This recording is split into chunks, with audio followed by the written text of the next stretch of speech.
రాజనగర్ల ప్రచారం జరుగుతుంది. ఇది మన హైదరాబాద్ ఒక చాలా కాస్మోపాలిటన్ నగరం.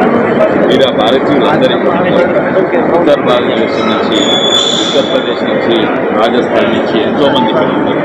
కొందరు 400 ఏళ్ళ కింద వచ్చారు, కొందరు మొన్న వచ్చారు. వీళ్ళు ఇక్కడ సొసైటీలో మంచిగా ఇంటిగ్రేట్ అయ్యి సొసైటీకి ఎన్నో బిజినెస్లు పెట్టి ఉద్యోగాలు సృష్టించి లాభం చేస్తున్నారు. ఈరోజు మన రాజస్థాన్ చీఫ్ మినిస్టర్, మన మంత్రివర్గులు ఎంతోమంది వచ్చిండ్రు. వాళ్ళని కలుస్తారు, వాళ్ళు ఇక్కడ ఎట్లున్నారు, వాళ్ళ అభిప్రాయాలు ఏంటి, వాళ్ళ సమస్యలు ఏంటి అవి తెలుసుకుంటారు. అట్లనే బీజేపీ పార్టీ వాళ్ళకి ఏం చేయగలుగుతుందని మంత్రి గారు వచ్చారు. అండ్ మీరు అందుకే ఈరోజు ఈ మీటింగ్ పెట్టినాం. ఇక్కడ నేను అనుకుంటున్నా బయటి రాష్ట్రాల నుంచి వచ్చిన వాళ్ళు కూడా బీజేపీకి సపోర్ట్ ఇస్తుంది. ఎట్లయితే ఇక్కడ లోకల్ ఏం చెప్తారు సార్, ఏం రిక్వెస్ట్ చేస్తారు? ప్రవాస భారతీయులు ఇక్కడ మనకి మీటింగ్ ఎవరైతే అటెండ్ అయ్యారో వాళ్ళకి ఏం రిక్వెస్ట్ చేస్తారు?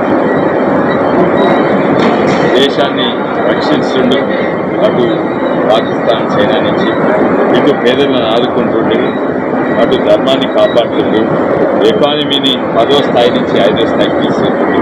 దేశ అభివృద్ధి, దేశ భవిష్యత్తు బీజేపీ పార్టీ ఇక్కడ బీజేపీ పార్టీ కేవలం నంబర్ 2 పట్టణాలే 2 లక్షలతో గెలుస్తున్నారు ఇంకోసారి. అది కమలం. మన రాష్ట్రంలో ఎన్ని సీట్లు కైవసం తీసుకున్నారు? 12 సీట్లు గెలిస్తే తప్ప. ఆయన గెలుపు ఈరోజు సాయంత్రం తీసుకోలేక పోస్టల్ బ్యాలెట్ అయిపోతలేదు.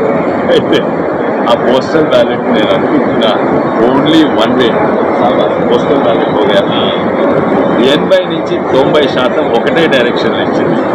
ఇక ఎందుకు నాకు సంతోషం మీరే అనుకోండి. మేమే కాదు, ఇవాళ సాయంత్రము డాన్స్లు ఇంకా సెలబ్రేషన్స్ ఇవాళ సాయంత్రం నుంచి మొదలైంది.